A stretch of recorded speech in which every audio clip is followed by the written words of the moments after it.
Beneath the glittering skyscrapers of New York City, where millions rush through crowded streets and subway platforms, lies a hidden world that few dare to explore.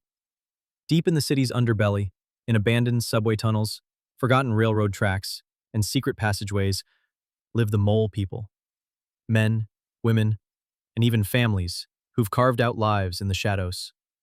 From shanty towns in the Freedom Tunnel to mysterious chambers under Grand Central, these subterranean dwellers have built communities amid rats, graffiti, and dripping pipes. The tunnels are a city beneath the city, with its own rules and ghosts, wrote the New York Times in 1990, capturing the eerie allure of this unseen realm. What drives people to live underground? What secrets hide in New York's abandoned tunnels?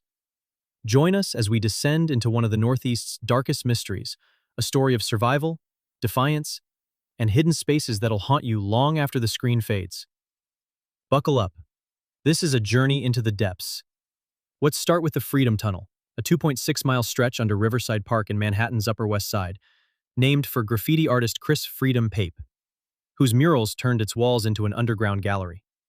Built in the 1930s for freight trains carrying cattle to slaughterhouses, it was abandoned by 1980, per Weird NJ 2003.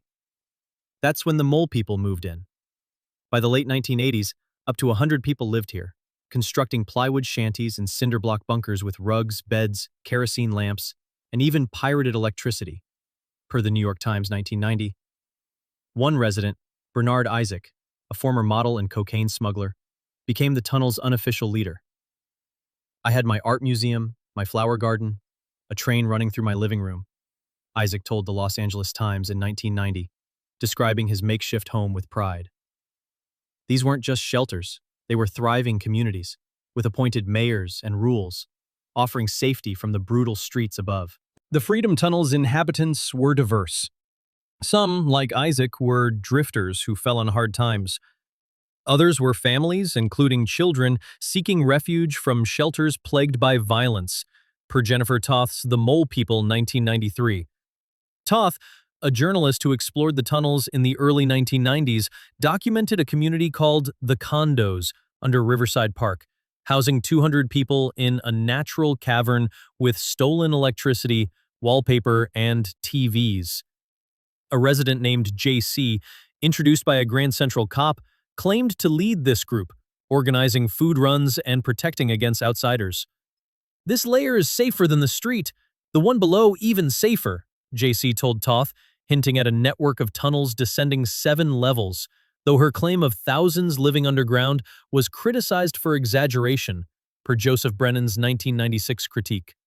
Still, the Freedom Tunnel's shantytowns, documented in Mark Singer's 2000 film Dark Days, were real, with residents like Walter, who lived there for 20 years, boasting a computer, stereo, and Betty Boop slippers, per Eric Swanson's 2022 YouTube documentary.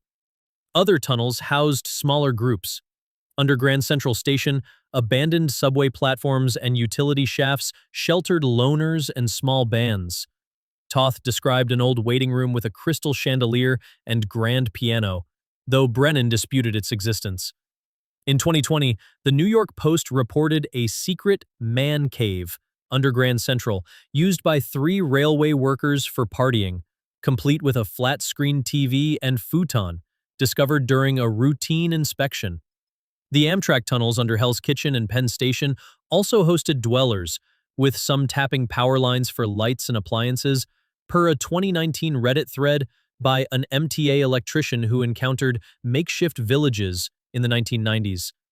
Track 61, an abandoned platform under the Waldorf Astoria, built in the 1930s for VIPs like FDR, has been a rumored hideout, though no confirmed mole people settlements exist there, per The Travel 2023.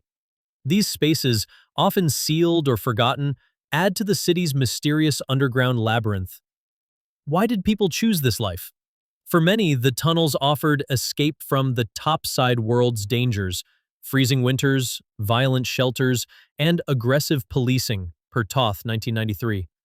A 2018 NPR interview with urban explorer Will Hunt described a woman named Brooklyn, who lived in the Freedom Tunnel for 28 years, celebrating her 50th birthday underground with whiskey and cake.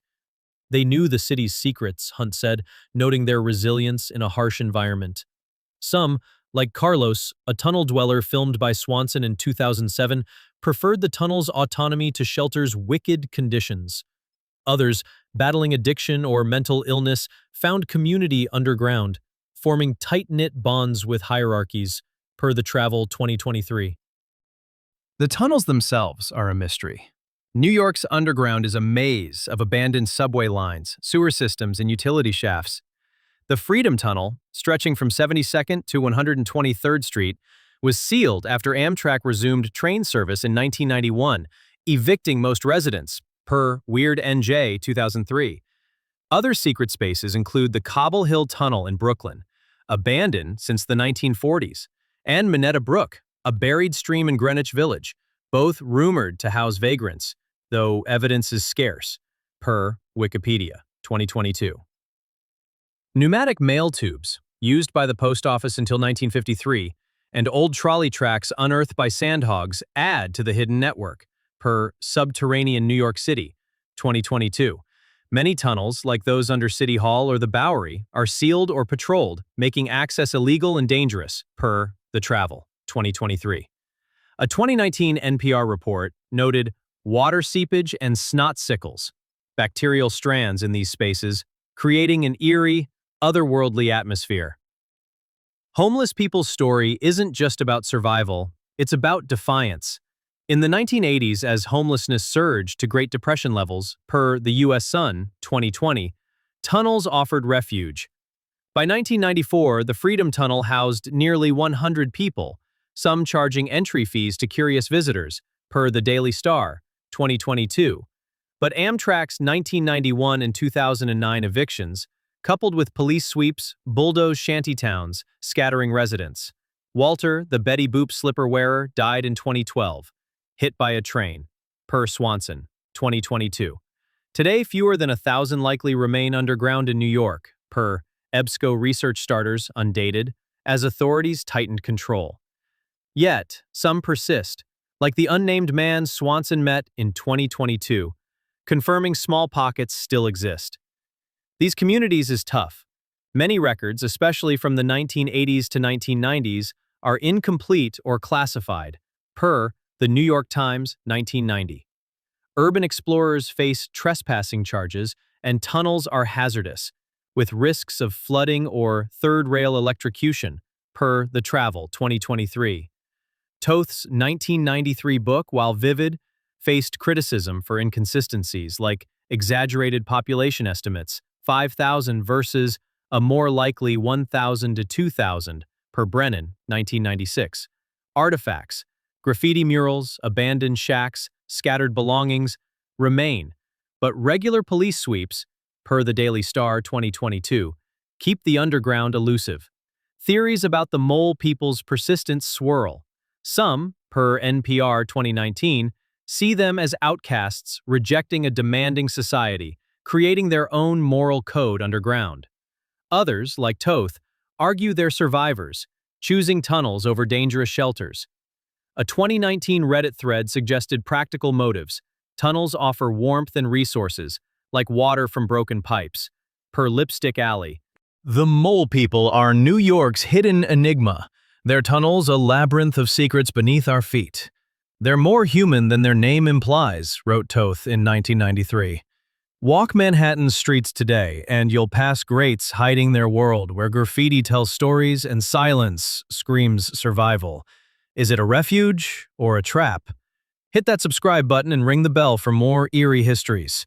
Drop a comment. Would you venture into these tunnels?